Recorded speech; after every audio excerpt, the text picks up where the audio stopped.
The Wonderful World of Darklords. Prologue.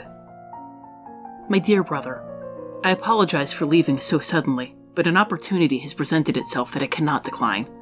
Today, a powerful wizard approached me and asked that I survey several strange new domains on his behalf. In return, he has offered to tutor me in the arcane arts. I know you will not approve, but this is what we need. The cantrips I know are little more than parlor tricks. Do you think I can protect myself, or you, or your family with those? I know you still have nightmares. I've seen the look in your wife's eyes when your daughter is out of sight for even a moment. No, this trip will not be safe. Nowhere is safe. But perhaps, once I have learned more advanced spells, home will be safer. And you can sleep. All the parents of our village can sleep. I am not a child anymore, brother. This time, I will protect myself. Do try not to get yourself into trouble while I'm away. Love, D.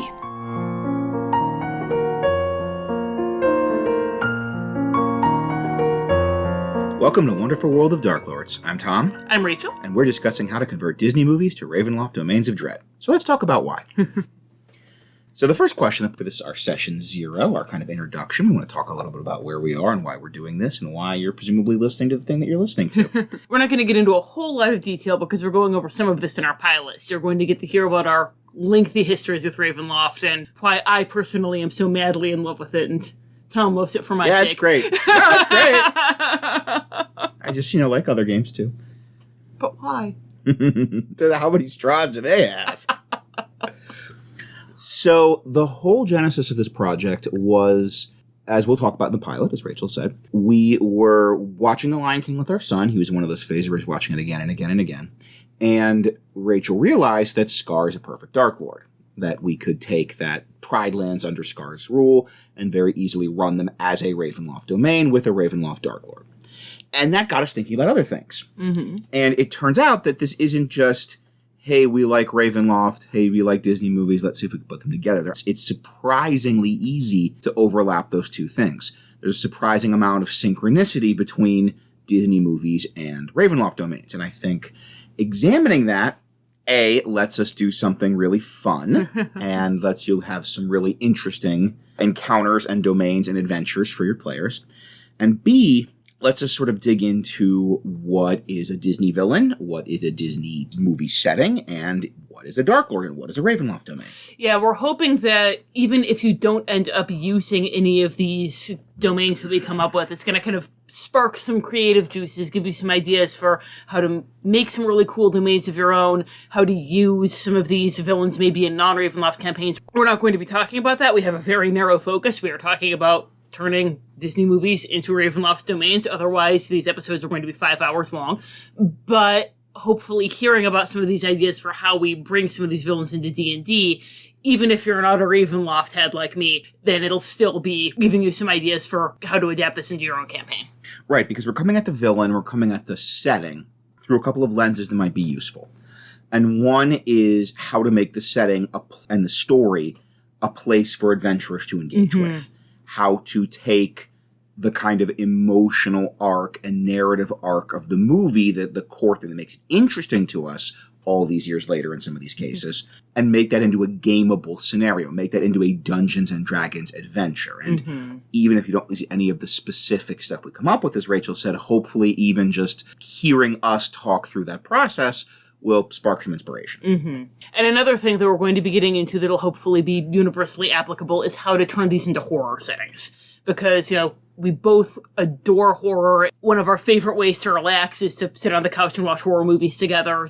Tom isn't as much of a Ravenloft head as I am, but he loves horror GMing. I think it's fair to say that that's their favorite GMing mode. Everything I'm running that's not Star Wars becomes a horror game. Yes. At least in some adventures, at least in some sessions, it has elements of horror. Yeah. And Star Wars can have elements of horror, just less so. So when we're doing these movies, we're not going to be going through them in any particular order. We're not going to be, starting with doing all the movies of the Disney Renaissance and then moving, or, starting with Snow White and going all the way up to current stuff. Lord forbid. Lord forbid. Doing them in alphabetical order. Order of box office. Because some of these movies just do not work as Ravenloft domains. That doesn't mean anything bad about them. Lady and the Tramp Siamese Cast notwithstanding, is my favorite classic Disney movie, but there's not really a villain. You can't make Lady and the Tramp a Ravenloft domain. Mulan is a great movie, but one of the things that makes a Dark Lord is that they're bound to one specific place, and Shan Yu's whole thing is that he's marauding around going to other places. So he doesn't work as a Dark Lord, even though I would love to give him more of a backstory. And there are others that we might do that we're still kind of figuring out exactly what we want to do with them. Cruella de Vil's fantastic, but we're still trying to figure out how we would make her a Dark Lord. There's something there. There's gotta be something there. There's gotta be a way to include her in. That's still simmering on the back burner of our subconscious minds. So if you're listening and saying, how in the heck did they decide this order? It was basically the order of what sounded cool to do at the time. The different movies and domains are going to have different formats. Some of them are going to be full-on AUs for the villain one. Some of them are going to be taking place during the chronology of the movie. There's going to be a specific time where the villain is ascendant that it works really well as being a domain at that point.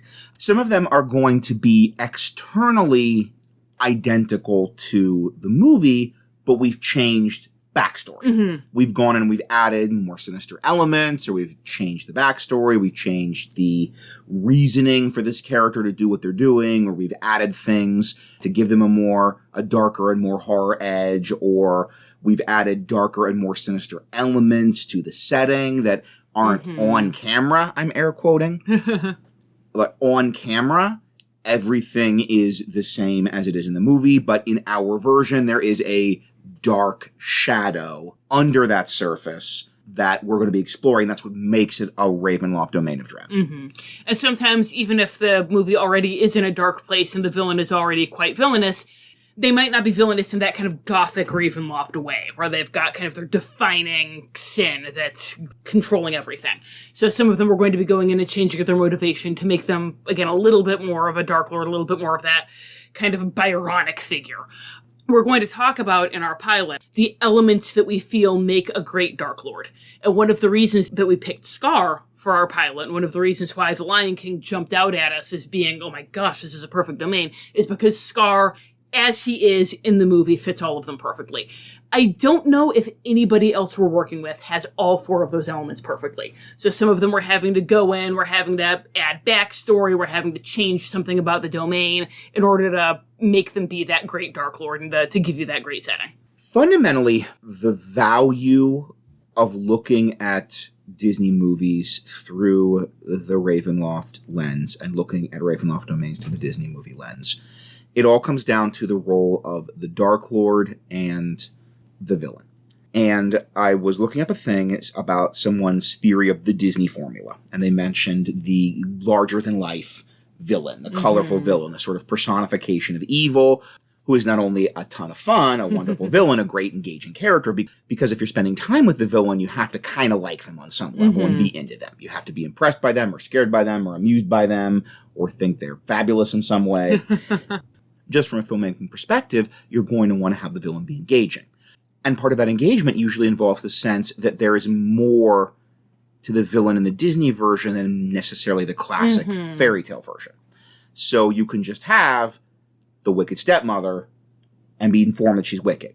You can just have the bad fairy in Sleeping Beauty and be informed she's bad. Mm-hmm. If we're putting them in a movie, if we're putting them on camera, we're spending time with them, you need to give us more of an internal life. You need to give us their goals, their personality, even in very oblique ways. We need to get some sense of who they are as a character.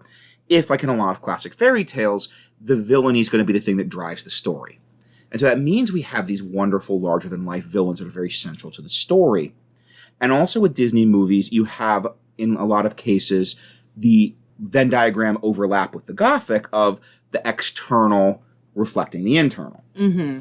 That you have the setting, the surroundings of the movie reflects what's going on internally with the characters. To go back to The Lion King, when Mufasa rules, things are green and beautiful and lush. When Scar rules, things are dead and barren and dying. And that's so perfect for the Gothic, which means it's so perfect for Ravenloft. Yeah, when in Sleeping Beauty, everyone's asleep in the castle, boom, thorns. Just, you can see it's like a switch flipping when Maleficent is ascendant. It's fantastic. And I think part of that is because since they're movies, they're trying to convey all this in a very visual way. And tabletop role-playing isn't a visual medium, but it does mean that you have that strong setting and those strong symbols within the setting that work beautifully for the Gothic. I mean, it does kind of fit that with tabletop role-playing because, especially with Dungeons & Dragons, you're usually not communicating interior experiences. You're usually communicating exterior experiences. So if you're trying to communicate an emotional sensibility, that's going to be through the description of the setting, the description of the NPCs. Like that whole, you want to communicate the evil lord is ascendant, the necromancer has won, has conquered this kingdom. It's going to be fire and skeletons and blood and just all sorts of these external expressions of this internal thing you're trying to communicate. That's really true, yeah, because especially the GM describing the NPCs isn't going to go on a big monologue about their internal state. Like the player might, if they're really kind of talking out how their PC is feeling, then they might be going like, oh, man, well, I'm in love with Belle, but I'm really worried that she's not going to love me back because I'm a beast. And they might sit there for like 5 minutes telling you their internal state while they try to decide their next action. A GM is not going to do that with the NPCs. It has to be portrayed through action and through description and through setting. And you're right, the film is a good medium for that. So if the PC is Belle, and the GM narrates Gaston coming up, hitting on her, holding her book sideways, tossing it in the mud, slapping her on the back, laughing at her father, like he's communicated everything he needs about Gaston in this external, very visual way. You know exactly who this schmuck is. And you know that you're going to have fun punching him in the face later in the session. Oh, yeah. You're like, everyone's rubbing their hands together, getting ready to take this guy down. So once again, maybe this could be helpful, even if you don't do any of these specific domains, or even specifically Ravenloft, to think about taking some of those storytelling elements of a Disney movie and converting them into tabletop RPG experience, a tabletop RPG setting for your players to interact with. Yeah. And when we're doing this, part of what's going to be helpful, we hope, for that is that we're not just doing one specific way to do this. We're going to try and give you a grab bag of options. So we're going to go through a lot of possibilities, and we, in the process of working on our Peter Pan episode, and it's looking very long because we have so many different optional ways of doing that. But in all of these, we do want to give you a variety of possible spins on the domain. We are going to have one that's sort of our canon. We personally like best for our table if we were running it as GMs, but we're not you. And our table's not your table. We are going to take that domain and write it up and put it on DM's Guild, and we'll put a link in the show notes. And it's free. And it's free, yeah, free write-up. So if you hear something you like, you can go back and just have it in a textual way, written up as a domain of dread, using the Van Richten's Guide format for you to reference for your own player on the table. So we are going to have sort of our version of the character and of the setting and of the backstory and of the horror and of the adventure.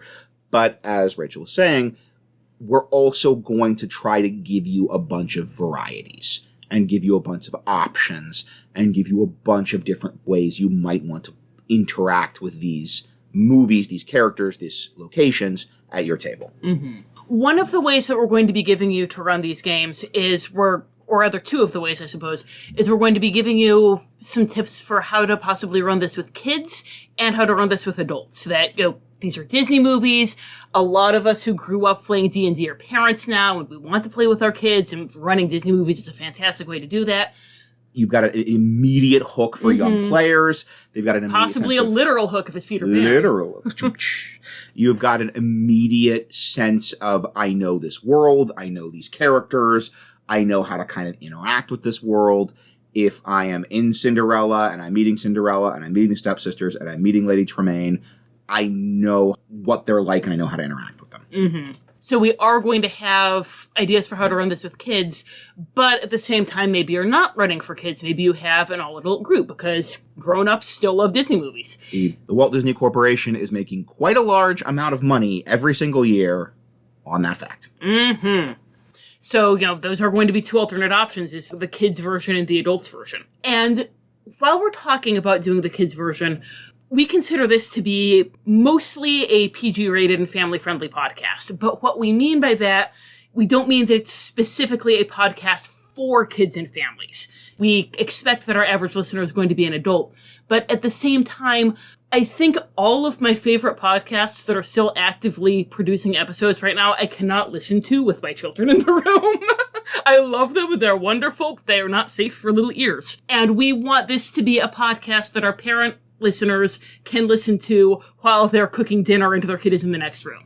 So we are going to be avoiding adult content as much as humanly possible. Trying to be very careful with our language. Mm-hmm. We probably will have a bingo card that's, check off every time that we're obviously trying not to swear. But so far, we've managed to avoid it. 3 for 3, baby. That being said, Ravenloft is a horror setting, and we are going to be talking about horror versions of what might be your kids' favorite characters.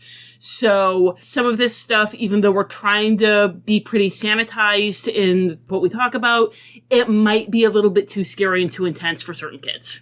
We have not scripted The Little Mermaid yet, but there's a good chance that in our version, Ariel's a weird plant creature. Mm-hmm. And if that image of Ariel as a weird plant creature traumatized your children, as I know it did many. It sure traumatized me.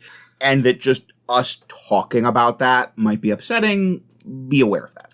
We are going to be kind of talking about if there is something in the episode that we think is going to be too scary for the kids. We are going to mention that in the beginning.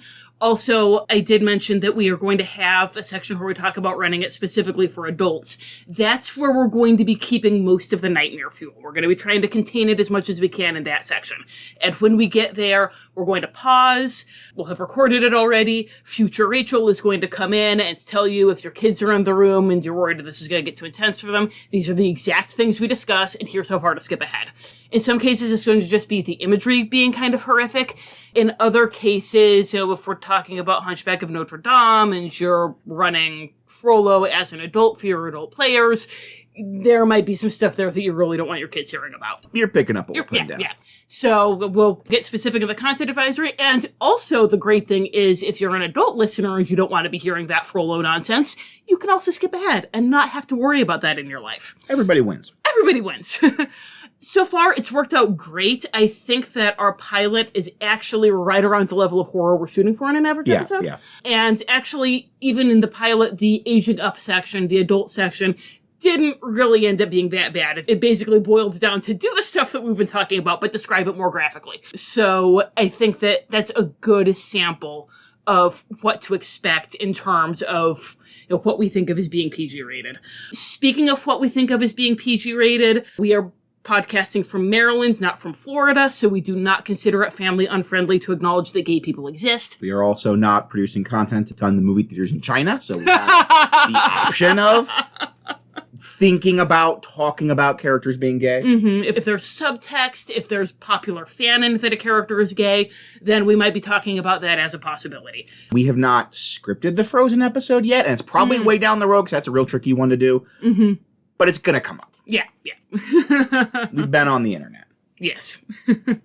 And finally, when you go from this episode to hopefully in a couple of weeks, our episode 1, our official pilot, our Lion King episode, there's going to be a drop in audio quality. Yes. Not that I'm saying this is a great example of audio quality, but we are figuring out how this works. We are brand new podcasting babies. Our very first podcast. We've guest hosted on Friends podcasts, but we have never done this ourselves before.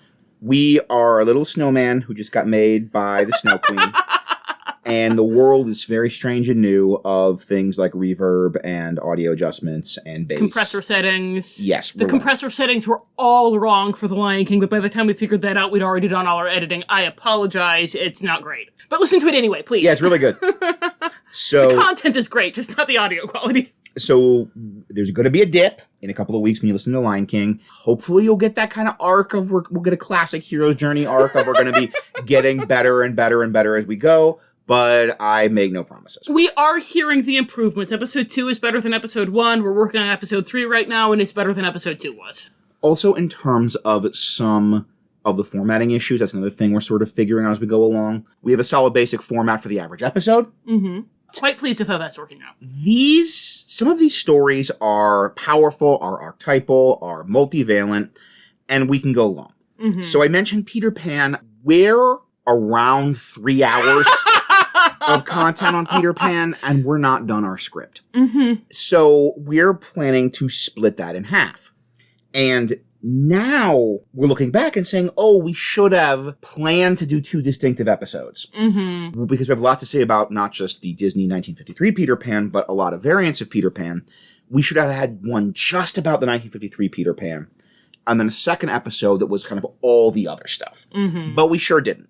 And we've already done 3 hours of recording, guys, and we're baby podcasters, and this is just our hobby. Please don't ask us to do it again.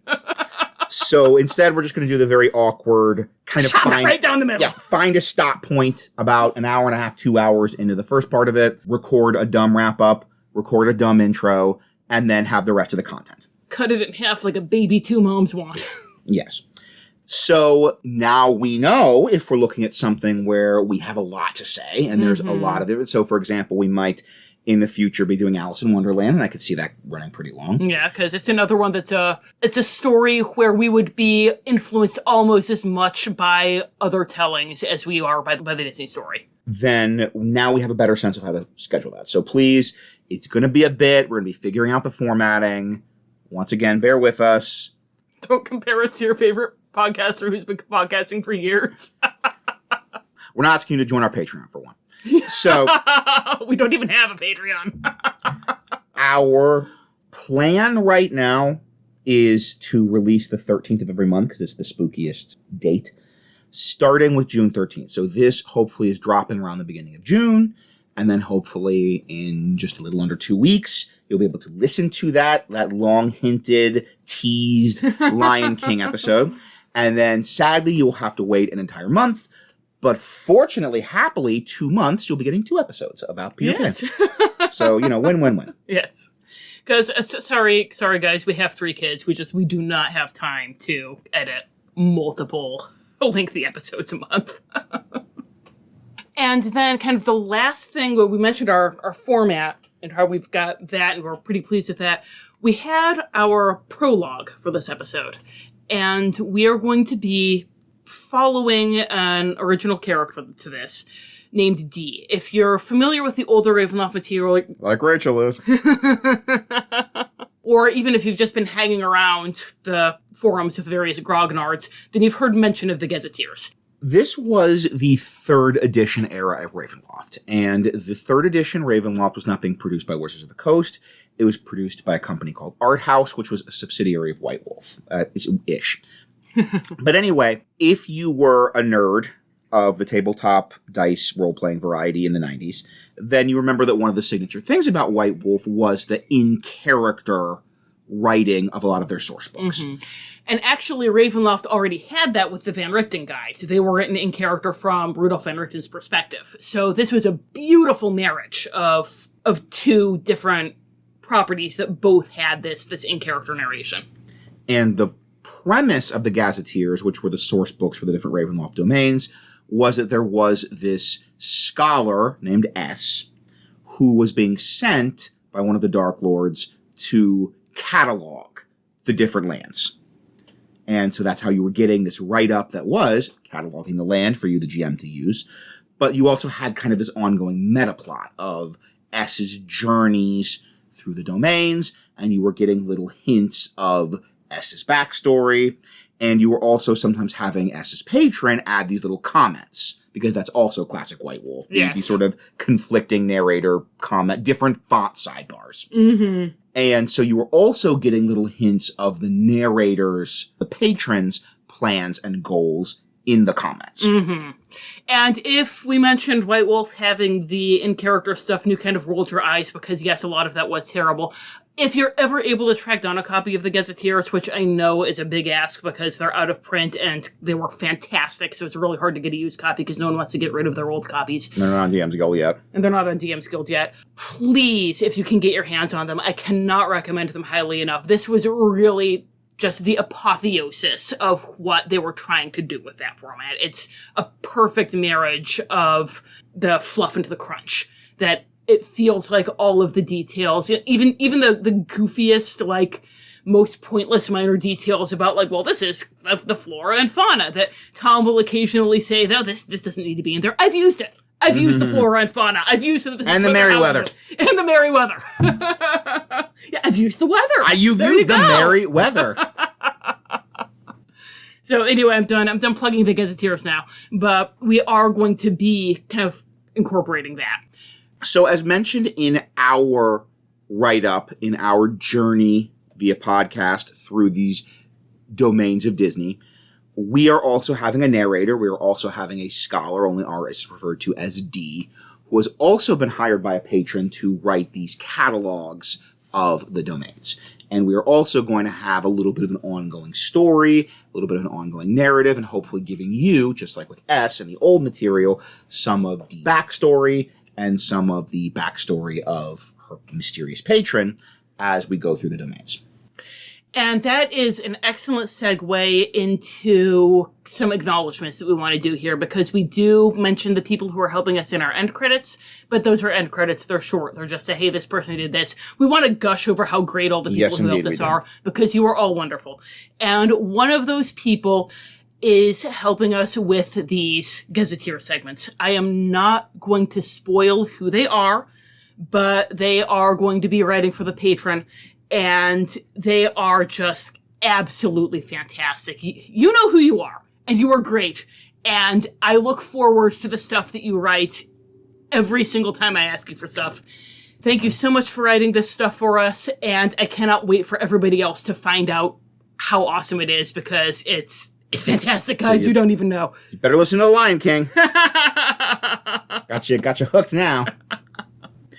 Our logo was designed by Haylight Jones, and it is gorgeous. Thank you, Haylight. It's really something. It's perfect. We didn't know exactly what we wanted. We had kind of a vague idea. And we wanted a logo. We wanted a logo. And they sent us some of the stuff that they were brainstorming over, and the thing that we thought that we wanted, it was not right. It was not the thing that we actually wanted. And then they sent us some of their notebook scribbles and doodles, and their doodles were better than what we thought we wanted, guys. That's how good Haylight is. That's how we got that amazing logo that hopefully you saw in your little feed and went, ooh, I want to see that. I want to see what that's about. Which is exactly what we were going for. Yes. Thank you, Haylight. You are wonderful. And then our last shout out is someone whose stuff isn't going to be like appearing physically in the podcast the way that Haylight and our mysterious patron are. But we do want to give a big thank you to our friend Chris Newton. Chris helped us come up with this idea. Chris ran a podcast a while back that is sadly not on anymore, that is very much the spiritual predecessor to this one. It started out as the Gameable Disney podcast, and it became Gameable Pixar and Gameable Saturday Morning. There's a lot to listen to, and it's so great, and you're welcome. Every time I listen to it, I learn something. It's fantastic. And when we first noticed this whole Lion King would be a great Ravenloft setting thing, we mentioned it to Chris, because who else are you going to mention that to but your friend who used to run a thing called the Gameable Disney podcast, right? And Chris was the one who really came up with the idea that, hey, this should be a podcast. This is a great idea. This has legs. This has a lot of podcasting potential. And it was also Chris's idea to do the in-character segments, which is a fantastic idea, and the in-character segments are so much fun to write, and I love them. So we are the podcast parents, but Chris is very much our fairy godfather. If Chris doesn't mind the comparison, we are kind of both imagining this as a sort of spiritual successor to those video games on Kickstarter. Also, Chris's current podcast is not family friendly. It's one of the ones that I was talking about. Opposite. Yeah, it's one of the ones I was talking about that I cannot listen to with my kids around. Might have taught my children the F word. Yes, but it's fabulous. It's called Mega Dumbcast, and every season he goes through a different RPG supplement, page by page, identifying the dumbest thing on every page. It's so funny.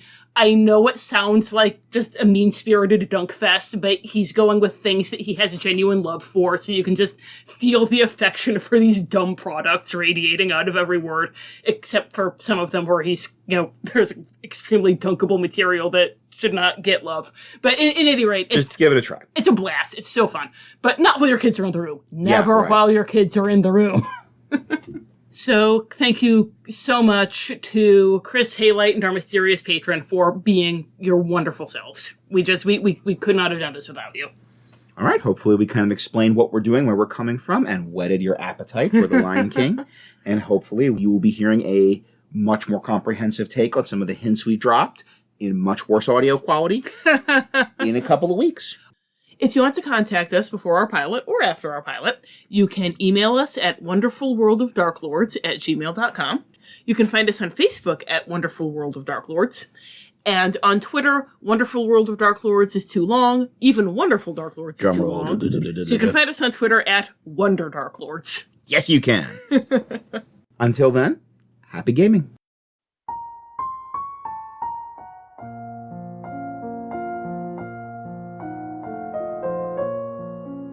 This has been The Wonderful World of Darklords. We have no affiliation with Disney or Wizards of the Coast. All music recordings used in this episode are in the public domain and were obtained through museopen.org. Titles and links are in the show notes. The Wonderful World of Darklords logo was designed by Haylight Jones. You can find links to their work in the show notes. Thanks for listening.